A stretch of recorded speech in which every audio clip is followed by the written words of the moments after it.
আসলে জ্যান্ত ইলিশ মাছ দেখা একটা ভাগ্যের ব্যাপার। ইলিশ মাছ পানি থেকে উঠানোর কিছুক্ষণ পরেই মারা যায়। দেখেন হাত দিয়ে ইলিশ মাছটি ধরে রাখছি, লাফালাফি করতেছে। কি দারুণ তাই না? আমার তো ভীষণ ভালো লাগে এভাবে মাছ ধরতে। আপনাদের কেমন লাগে? চাচার দৌড় দিছে, একটা মাছ দেখছে, ইলিশ মাছ, হাঁটু পানিতে ইলিশ মাছ দেখে দৌড়াচ্ছে, ধরার জন্য চেষ্টা করতেছে। আপনাদের অনেকেরই জানার আগ্রহ যে এত অল্প পানিতে কিভাবে ইলিশ মাছ আসে। আসলে ঘটনা, যখন জোয়ারের পানি এখানে আসে তখন পানির উচ্চতা প্রায় 10 থেকে 15 ফিট বা তারও বেশি থাকে। তার আগেই এই বড় বড় বাঁশ বা কাঠগুলো এখানে পুঁতে রাখা হয়। এর পরবর্তীতে যখন জোয়ারের পানি ঢুকে যায়, তখন এই জালগুলো বাঁশের মাথায় আটকে দেওয়া হয়, যার ফলে ভাটার সময় মাছগুলো আর সমুদ্রে ফিরে যেতে পারে না। পাশেই হচ্ছে আপনার বঙ্গোপসাগর। এই ছোট ছোট ছেলেমেয়েরা এই অল্প পানিতে, হাঁটু পানিতে তারা মাছ ধরে, বিভিন্ন ধরনের মাছ ধরে। মূলত এই সিজনে ইলিশ মাছ পাওয়া যায় বেশি।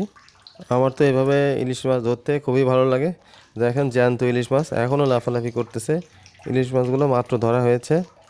বড় বড় সাইজের আছে, 1 কেজি 1.5 কেজি, ছোট সাইজেরও আছে, আধা কেজি সাইজের।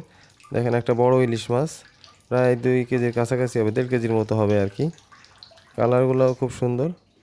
মাছ ধরে রাখার জন্য তাদের একটা সুন্দর ব্যবস্থা আছে, আপনাদের দেখাই। ড্রাম কেটে এর ভিতরে আপনার একটা রশি দিয়ে বেঁধে তারপর মাছগুলো আপনার এর ভিতরে রাখে। এতে সুন্দরভাবে পানির ভিতরে টেনে টেনে মাছগুলো নেওয়া যায়। দেখেন তারা কিভাবে মাছগুলো ধরতেছে, জালে মারতেছে। বিভিন্ন সাইজের মাছ, বিভিন্ন ধরনের মাছ, সামুদ্রিক মাছ এখানে পাওয়া যায়। এখানে ছোট ছোট চিংড়ি মাছও পাওয়া যায়, গলদা চিংড়িও পাওয়া যায়, বিভিন্ন সাইজের, বড় ছোট বিভিন্ন ধরনের। দেখেন এখানে কতগুলো মাছ পাইছে। আমি একটা ইলিশ মাছ আপনাদের হাত ধরে আবার দেখাই, ধরে দেখাচ্ছি। এটা এখনও জ্যান্ত আছে ইলিশ মাছ। এইখানে ছোট ছোট সাইজে কয়েকটা ইলিশ মাছ পাইছে, আর বিভিন্ন ধরনের মাছ, সামুদ্রিক মাছ আছে, বাইল্লে মাছ সহ চিংড়ি মাছ, আরও বিভিন্ন ধরনের মাছ আপনারা দেখতে পাচ্ছেন। আপনারা মাঝে মাঝে চেষ্টা করবেন শহরের কোলাহল ছেড়ে একটু নিরিবিলি ঘুরে আসতে, হয়তো সমুদ্রের পাড়ে অথবা নদীর পাড়ে অথবা কোনো গ্রাম্য এলাকায়। যাই হোক, সর্বশেষে সন্ধ্যা হয়ে গেছে, এখন বাড়ি যাওয়ার পালা। সবাই মিলে একসঙ্গে বাড়ির উদ্দেশ্যে রওনা হইলাম। আবার ইনশাল্লাহ নতুন কোনো জায়গায়, নতুন কোনো স্থানে মাছ ধরা শুরু হবে।